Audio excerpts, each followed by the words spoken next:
Inflation होता क्या है, इसको सिंपल तरीके से समझते हैं।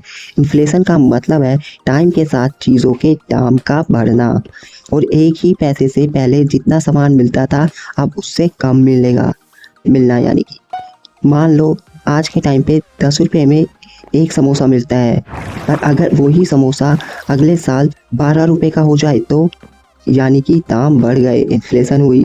अब आज के टाइम पे हमें 100 रुपये में 10 समोसे मिलते हैं, लेकिन वही अगर इन्फ्लेशन बढ़ जाए, वो 12 का हो जाए, तो हमें सिर्फ 8 ही मिलेंगे। यानी कि पैसे की वैल्यू, खरीदने की पावर कम हो गई। अब इसके रीज़न भी समझते हैं सिंपल तरीके से। जब मार्केट में पैसा ज़्यादा हो या डिमांड सप्लाई से ज़्यादा हो तो चीज़ें महंगी होती हैं, इसी को इन्फ्लेशन कहते हैं। अब ये होता क्यों है, इसके क्या क्या कारण हैं उनको समझते हैं।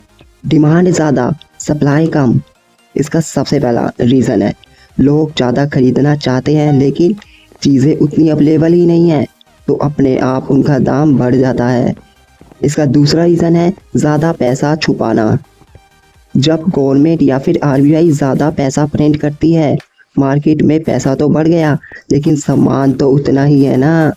अब इसका तीसरा रीज़न है प्रोडक्शन कॉस्ट बढ़ना। अगर रॉ मटेरियल, पेट्रोल या फिर इस तरह की चीज़ें महंगी हो जाएं तो कंपनियां भी अपने प्रोडक्ट्स को महंगा कर देती हैं।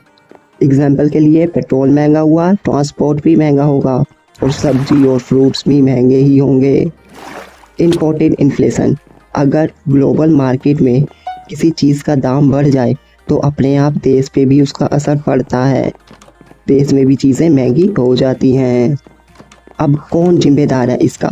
गवर्नमेंट की policies, tax, subsidies, RBI current bank की मनी प्रिंटिंग और इंटरेस्ट रेट, ग्लोबल मार्केट के दाम, सप्लाई चेन इशू जैसे कोविड में हुआ था।